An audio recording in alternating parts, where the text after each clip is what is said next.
Make a list of all the things you can do. Get right on those. Discipline yourself for those, both for the results and for the muscle and for the practice, so that when life hands you some big challenges, you'll be ready. But see, if you don't handle the small ones, you can't take care of the big ones. Here's the steps. Number one, find out how things work. The first key to doing better is find out. To change your life, really, you need ideas. There isn't anything an idea can't change. And Schoaf taught me the major problem is lack of an idea, not a problem. At first, I didn't have any money. I said to Mr. Schoaf, I don't have any money. He said, that's not a problem. Now, see, up until then, I always thought it was. I was confused. He said, no, the problem is lack of an idea on how to create money and wealth. It isn't lack of money, it's lack of ideas. So if you get the ideas, see, you can change anything. Now, to get ideas, you need a constant study of finding out. And they have to all be brought under the organizational structure of long-term collective vision. And in order to do that, you have to be disciplined. And any discipline, technically speaking, is an attempt to bring all those competing short-term impulses under a larger scale and more inclusive framework. You do that, and then, well, that's actually what gives you freedom. If you're going to mess around with very complicated and dangerous matters, you should really put your life together. We also know that the higher your conscientiousness, the lower your neuroticism. Conscientiousness does seem to keep neuroticism in check, and so I would say, and have said this to many people, clean your room, organize your life, get a routine, establish disciplined habits. The next subject is setting goals. Let me show you what turned my life every way but loose. Setting goals. Here's what can easily happen if you don't set goals. It's easy to let life deteriorate into making a living instead of designing a life. And we all have a choice. Make a living or design a life. It's easy to get trapped by economic necessity. But the best advice I can give you on how to break out of that trap is to learn how to set goals. Mr. Schoaf put it to me this way. He said, Jim, if you had enough reasons, you could do the most incredible things. If you have enough reasons. Write down your why. What are you doing this for in life? Your why should be something so big that it changes the whole outlook on how things are with you and your purpose. Think about your passion. Think about your opportunities. And that's how you find your purpose.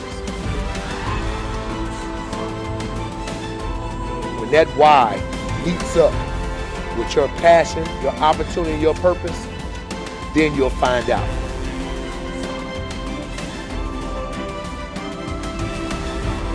Most of us are standing in a busy street, just letting the opportunities in life pass us by. We're waiting for the perfect situation, the perfect circumstances, the perfect opportunity, the perfect time. There's never going to be a perfect time or the perfect moment. There's never a perfect moment to do something great with your life. Take a look at the clock. That thing ain't stopping for nothing, baby. It's going to keep ticking, keep moving, keep passing you by all the time you're waiting for it to read perfect o'clock. You have to take action now. Whatever that goal is, whatever that dream is that you're holding in your mind, now is the time. Forget all your excuses. Forget all your problems. Not tomorrow, not next week, but right here, right now. Why keep looking around at people that are where you want to be, living the type of life you want to live? Look at that place where they are and say to yourself, now is my time.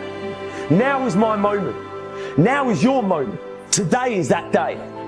I want you to be terrified of sitting on the sidelines and doing nothing.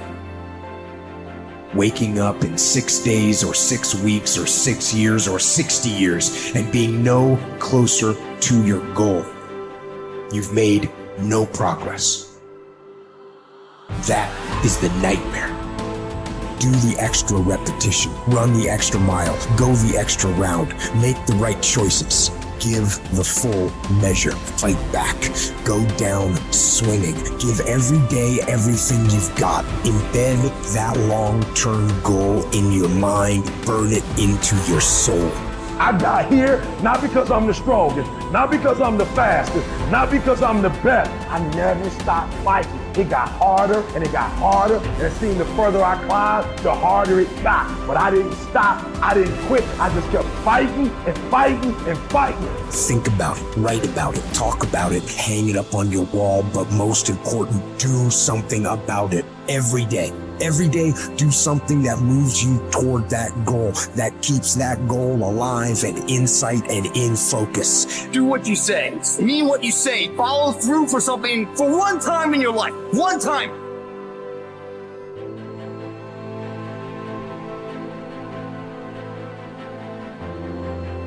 Most people can motivate themselves to do things simply by knowing that those things need to be done. But not me. For me, motivation is this horrible, scary game where I try to make myself do something while I actively avoid doing it. If I win, I have to do something I don't want to do. And if I lose, I'm one step closer to ruining my entire life. And I never know whether I'm going to win or lose until the last second. Temperance is not deprivation, but command of oneself physically, mentally, spiritually. Demanding the best of oneself, even when no one is looking, even when allowed less. It takes courage to live this way. Not just because it's hard, but because it sets you apart. The warrior has awareness. We are aware that we are at war, and the war in our minds requires discipline. Not the discipline of a soldier, but the discipline of a warrior. Not the discipline from the outside to tell us what to do and not to do, but the discipline to be ourselves, no matter what. A weak mind must be constantly entertained and stimulated. A strong mind can occupy itself and, more important, be still and vigilant in moments that demand. Without the momentum of a stern discipline, motivation is mostly a momentary, flighty emotion. For it works best under the supervision of discipline, but can serve as not only an ally, but also an enemy, because in anything that requires your self-discipline, whether going to church, going to classes, going to workouts, going through trainings, completing jobs, reading books, living well, eating healthily, studying, practicing something, the more times you skip, the more relaxed and motivated you'll become about skipping. And the next thing you know, you've quit your fight altogether. Or put in short, the more you skip, the more you'll skip until you've quit. Maybe then you'll see that motivation bears its fruits when watered by discipline, but it spoils when not. We don't need accomplishments to feel good or to be good enough. What do we need? The truth. Not much. Some food and water. Work that we can challenge ourselves with. A calm mind in the midst of adversity. Sleep. A solid routine. A cause we are committed to. Something we're getting better at. Everything else is extra. Or worse, as history has shown countless times, the source of our painful downfall. If the first step is just showing up, committing to doing something each day, then the next step is finding something to focus on getting better at each day. And in this, where cumulative improvement meets compounding returns, we can harness one of the most powerful forces on earth. Think about it. Most people don't even show up. Of the people who do, most don't really push themselves. So to show up and be disciplined about daily improvement, you are the rarest of the rare. Life is filled with all sorts of difficulties and challenges. Work will not always go well. But working out is in our control. It is a contained space in which the only potential obstacle is our determination and commitment. Swim. Lift weights. Train in jiu-jitsu. Take long walks. You can choose the means, but the method is a must. You must be active. Get your daily win. Treat the body rigorously, as Seneca tells us, so that it may not be disobedient to the mind. Because as you're building muscle, you're also building willpower. More important, you're building this willpower and strength while most people are not. The body, you must understand, is a metaphor. It's a training ground, a proving ground for the mind and the soul. What are you willing to put up with? What can you do without? What will you put yourself through? What can you produce with it? Only you know what it will look like to train in your art like a samurai, an Olympic athlete, a master in pursuit of excellence. Only you will know what you need to practice from morning until night, what to repeat 10,000 times. It won't be easy, but in that burden is also freedom and confidence.